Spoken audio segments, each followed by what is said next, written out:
दोस्तों, जैसे हमने पहले वाले एपिसोड में देखा था कि खोर्धा का सेनापति बक्सी बेणु भ्रमरबर राय गजपति महाराज रामचंद्र देव द्वितीय को तकी खान के हाथ मरवाने के लिए छत्रद्वार घाटी से अपना सेना उठा लिया था। टिकाली युद्ध में पराजित गजपति महाराज बचते बचाते पहुंच जाते हैं सरदई के चटीघर के पास।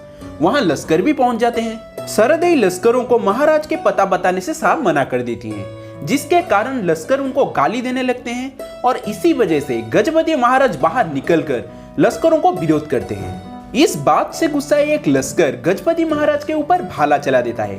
अब आगे देखिए। दोस्तों, गजपति महाराज के प्राण संकट में था। लाखों उड़ियाओं के सम्मान दांव पे लगा था।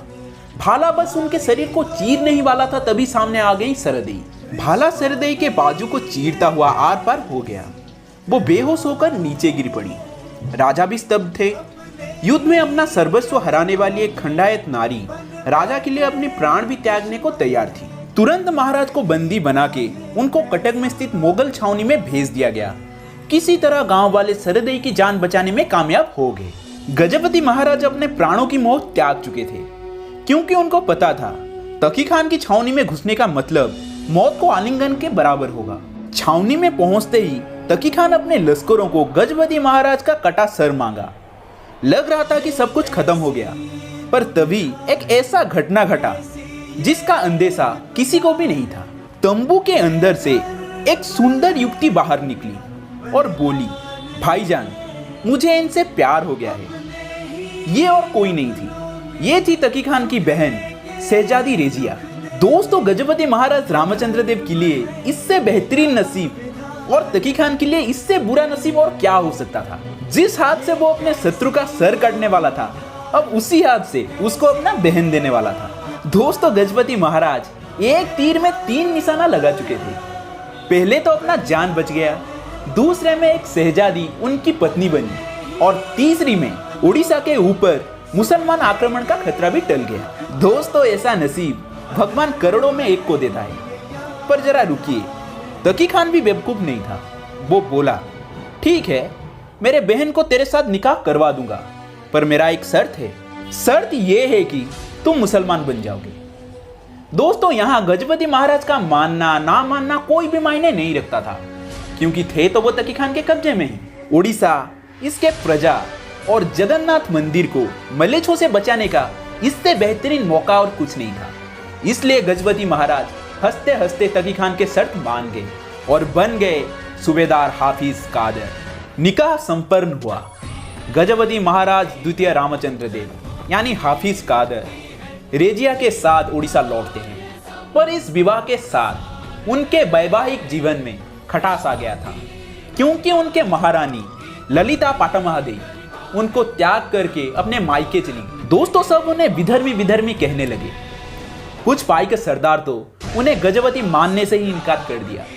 पर सबसे ज्यादा दुखी था गद्दार सेनापति बेणु भ्रमरबर राय। दोस्तों, भले ही राजा को मारने का उसका षड्यंत्र उल्टा पड़ गया था, पर वो अपनी षड्यंत्र के माध्यम से पाई के सेना को 2 भाग कर दिया था। एक थे वो जो राजा को विरोध करते थे और दूसरे थे वो जिनको पता था कि राजा आखिर क्यों बने हाफिज कादर बेग। गद्दार सेनापति बेणु भ्रमरबर राय रानी के साथ हाथ मिला लिया और राजा के विरुद्ध षड्यंत्र रचने लगा। वो रानी से बोला कि राजा विधर्मी हो गए हैं, ऐसे राजा को गद्दी में बैठने का कोई हक नहीं है, इसलिए हम उन्हें गद्दी से निकाल के आपके बेटे युवराज भगीरथी कुमार को गद्दी पे बैठाएंगे। एक शाम सेनापति बेणु भ्रमरबर अपने छावनी में था, तभी उसके पास आ टपका उसके गुप्तचर जय पटनायक। वो बोला, सेनापति जी, आपके लिए एक बेहतरीन खबर है। दक्षिण भारत से नरसा राजू 2 साल के बकाया 3 लाख रुपए लेकर कटक के मोगल छावनी में आ रहा है। क्यों ना उसके ऊपर हमला करके सारे पैसा ले लिया जाए और इसके जिम्मेदारी गजपति महाराज के माथे मर दिया जाए, ताकि साले एवं बहनोई के बीच सत के बीच बोया जा सके। थोड़ा मुस्कुराकर बक्सी बेणु भ्रमरबर बोले, शाबाश जय, तू तो एक बेहतरीन खबर लेके आया है और इस काम में हमारा मदद करेंगे खुद रानी ललिता पाटमहादेवी। वो तुरंत रानी के पास एक पत्र लिखे, जिस पत्र में आक्रमण का एक एक कच्चा चिट्ठा वर्णित था। पत्र लेकर दो सिपाही निकल पड़ते हैं रानी ललिता पाटमहादेवी के पास। दोस्तों वो जाते जाते रास्ते में ही अंधेरा हो गया था, इसलिए वो आगे ना बढ़ते हुए सरदेई के चट्टीघर के पास रुकने का फैसला लेते हैं। वो दोनों सिपाही सोने के बाद सरदेई चुपके से वो चिट्ठी चुरा लेती हैं और जगुनी के हाथ वो चिट्ठी को गजपति महाराज द्वितीय रामचंद्र देव के पास भेज देती है। रात के अंधेरे में जगुनी भागते भागते पहुंचता है राजमहल में। तब गजपति महाराज द्वितीय रामचंद्र देव, आठगढ़ के सामंत जगन्नाथ जगदेव एवं चंपागढ़ के सामंत शत्रुघ्न दड़गंजन के बीच एक वार्तालाप चल रहा था। वो तुरंत उस चिट्ठी को राजा के हाथ दे देता है। चिट्ठी पढ़कर राजा बोले, अगर इंजाम हमारे सर लगना तय है तो क्यों ना हम ही उस पैसे को चुरा ले और उसी पैसों से बालेश्वर में बैठे अंग्रेजों के पास से बंदूक खरीद ले। इस बात से गुस्साए तकी खान जब खोरदा पर हमला करेगा तो उसका आक्रमण पहले बक्सी के ऊपर होगा। जब वो बक्सी को मार देगा उसके बाद मैं उसके सेना के ऊपर पीछे से हमला करूंगा और उसको और उसकी सेना को जड़ समेत उखाड़ फेंकूंगा। ऐसा ही हुआ। रास्ते में ही पैसा हड़प हो गया। राजा तुरंत पत्थरगढ़ छोड़ के खोरधा एवं बांकी राज्य के बीच स्थित दोसामाली जंगल के दंडीमाल पर्वत के ऊपर एक गुफा में छुप गए। तभी उन्हें एक जाना पहचाना चेहरा नजर आया और वो थे मौलीपड़ा गढ़ के पाइक सरदार नौरसिंह बिसोई। वो पहुंचते हैं और बोलते हैं, महाराज तकी खान अपने लश्करों के साथ शिशुपालगढ़ भेज चुका है। अब वो तेजी से धौड़ीगढ़ के तरफ बढ़ रहा है। सेनापति बक्सी बेणु भ्रमरबर का कोई पता नहीं है। वो अपने सेना लेकर कहीं भाग चुके हैं। अब हमें क्या करना चाहिए? गजपति महाराज के प्लानिंग उल्टा पड़ गया था।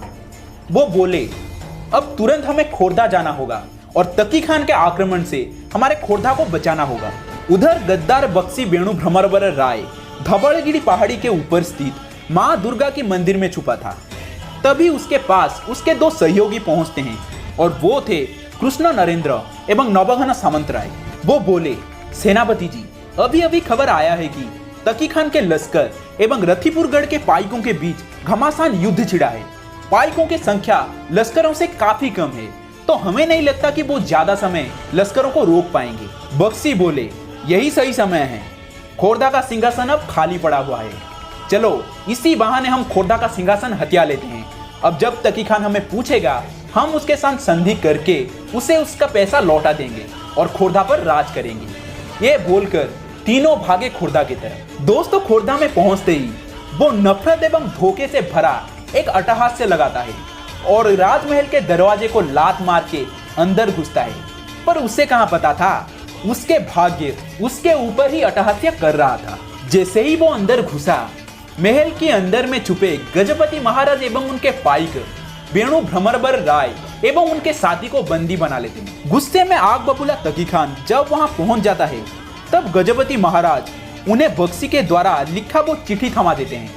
फिर क्या, तकी खान चिट्ठी पढ़ता है और अपना तलवार निकालकर बक्सी के पेट में घोंप देता है और इसी तरह एक गद्दार एवं राष्ट्रद्रोही सेनापति का अंत हो जाता है। फिर सरदेई का क्या हुआ?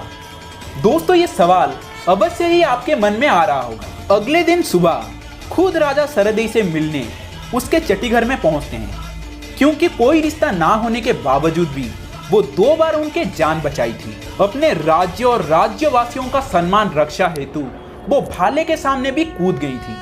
भला ऐसी वीरांगना से कौन नहीं मिलना चाहेगा? घर के दरवाजा खोल के जब राजा अंदर घुसे, तब उनके पैरों में एक चीज टकराया। जब वो नीचे देखे, तब उनके पैरों तले जमीन हिल गया। नीचे खून से लथपथ सरदेई का लाश पड़ा हुआ था। ये कृत्य पिछली रात हुए हमले में किसी लश्कर ने ही किया था। राजा के नेत्र अश्रु से भर गए। राजा बहुत दुखी हुए। फिर राजा के आदेश पर वहां एक नया गांव बसाया गया, जिस गांव को आज हम सरदेईपुर गांव के नाम से जानते हैं। दोस्तों ऐसे बहुत सारे किस्से हैं जिसको हमारे इतिहास भुला चुका है। दोस्तों हम उनके संतान होकर भी अगर हम उनके इतिहास को नहीं बचाए तो फिर कौन बचाएगा? अगर आपको ये वीडियो अच्छा लगा तो लाइक कर देना, चैनल को सब्सक्राइब करके बेल आइकन दबा के ऑल पर क्लिक कर देना। दोस्तों चलता हूँ और मिलता हूँ अनसंग वॉरियर सीरीज की 50वां एवं आखिरी एपिसोड में। तब तक जय हिंद, जय भारत, जय जगन्नाथ।